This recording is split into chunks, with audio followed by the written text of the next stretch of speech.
Alors, effectivement, les attentes des collaborateurs, des dirigeants, des gouvernants, des organisations, petites, moyennes ou grandes d'ailleurs, a beaucoup changé ces toutes dernières années. Bien sûr, l'impact du digital et de l'intelligence artificielle, ou ce qu'appelle Joël de René beaucoup plus subtilement intelligence auxiliaire, qui va venir augmenter les propriétés finalement des individus, des équipes et des organisations, impacte de manière très brutale, très forte et très profonde le fonctionnement des organisations, avec des écosystèmes qui sont plus des écosystèmes augmentés, mais des écosystèmes qui deviennent symbiotiques, c'est-à-dire en interaction permanente, sans être visible, sans être perceptible par l'individu. Et évidemment, le coach a besoin d'appréhender ces nouveaux modes de production et de régulation de l'information dans l'organisation, parce que sinon, tout simplement, nous ne serions plus en capacité de comprendre les enjeux et les finalités des organisations pour demain. Alors, c'est très intéressant parce que au début, le coaching était plutôt considéré comme quelque chose d'assez sympathique. Il y a 30 ans, quand c'est arrivé sur le marché en France, les gens trouvaient qu'on était assez sympathique, on mettait un peu de facilitation, de fun, de créativité. Et en fait, sa fonction a beaucoup évolué et il y a finalement maintenant deux principales fonctions qui émergent. L'une qui est plutôt ce que j'appelle un peu du coaching orthopédique, qui va venir soutenir les gens qui se trouvent en difficulté face aux nouveaux écosystèmes, qui peuvent vivre des situations d'épuisement. Et puis une autre, c'est que le coach devient un vrai sparring partner de l'organisation pour développer de nouveaux business models, pour être capable de générer de la pérennité, puisque les organisations maintenant, en 2019, peuvent vivre un effondrement extrêmement brutal dans des écosystèmes extrêmement changeants. Donc en fait, le coach devient très important pour pouvoir copiloter l'extrême complexification des systèmes. Edgar Morin le dit extrêmement bien, complexe, ça n'est pas du compliqué.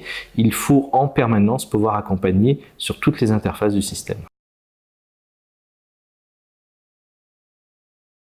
Bon, essentiellement que j'ai été extrêmement triste parce que la chaîne de radio qui a produit cette émission est une chaîne très qualitative et très respectée, notamment des dirigeants que nous accompagnons.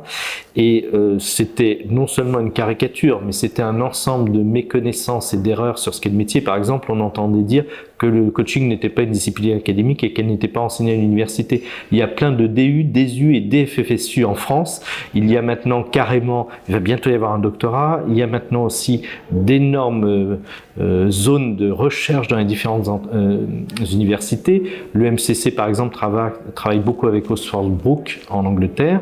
Et c'était vraiment le signal qu'hélas, les journalistes n'avaient pas, pour une raison ou pour une autre, pas fait le travail nécessaire d'investigation.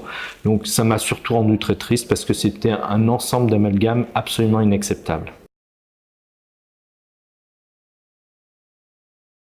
Introduire la dimension digitale dans la relation avec le client, c'est quelque chose d'extrêmement important et intéressant parce que ça permet aussi d'expérimenter ce que vivent les entreprises elles-mêmes finalement dans leur relation avec leurs clients et leurs partenaires.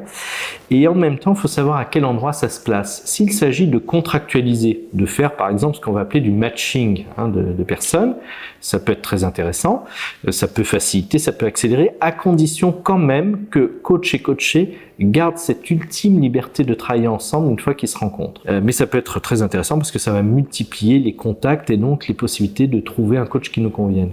Ensuite, utiliser le digital pour travailler différemment avec son client, c'est aussi extrêmement intéressant parce qu'on va pouvoir créer des univers complètement synthétiques, de synthèse, auxquels nous n'aurions pas accès, ou des situations auxquelles nous n'aurions pas accès. Nous pourrions tout à fait accompagner un dirigeant à l'autre bout du monde en une fraction de seconde, tout en lui maintenant un écosystème qualitatif de proximité. Mais ça nécessite quand même encore beaucoup d'expérimentation à ce stade. En 2019, nous n'en sommes même pas encore au balbutiement de l'intégration de la réalité virtuelle dans les échanges, parce que ça va bien au-delà du simple Skype ou du WhatsApp.